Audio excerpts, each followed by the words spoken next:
Hazelwood. Matthew Wade. Better than Pat Cummins, man. Love Hazelwood. He's an unbelievable bowler.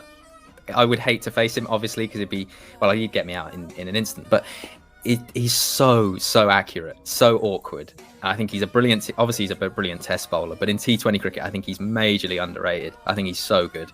I think he's going to have a good tournament. He's going to be at home as well, which will help him. I think he's a brilliant bowler. I think he's so good. Economical. Stick with Matthew Wade. I think he's been really consistent for the last year.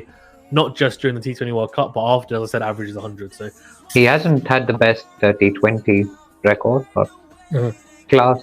He's a great bowler and a explosive batter. I would say someone like a Warner, just the hunger he has, the way he's come back, and despite all the hardships, today's innings was the kind of Warner when you see him bat like that, you're like, wow.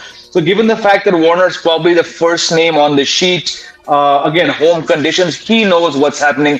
All that's happened the last couple of months, him having to, talks of him going and playing leagues and not playing for Australia, the Big Bash League. I'm glad that Cricket Australia has sort of found a nice, happy space for him. That's probably just going to serve as incentive for him to really repay the faith. I'm going to go with Glenn Maxwell, because if Glenn Maxwell comes to the party with bat in hand, again, it's a difference maker for Australia.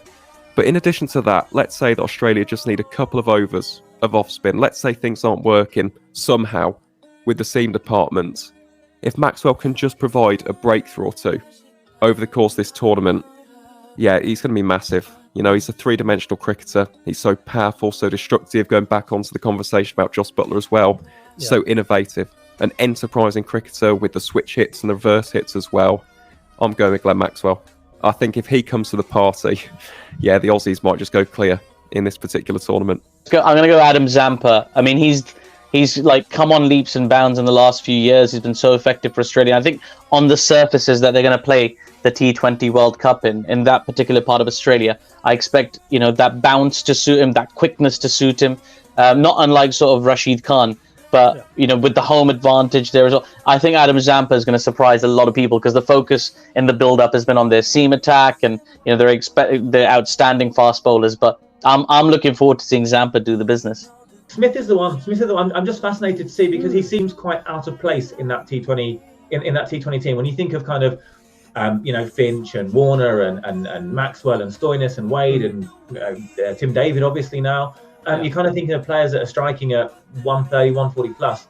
And then you've got Steve Smith, who tends not to do that, who will tend to be 12 off 12, and who's perfect for a 130, 140 run chase. There's no one you'd rather have anchoring that.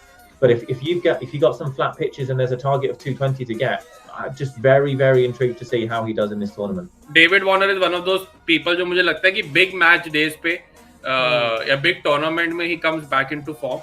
And again, it's the same Jos Buttler effect that David Warner has. मतलब David Warner 10 over में match खत्म कर देगा.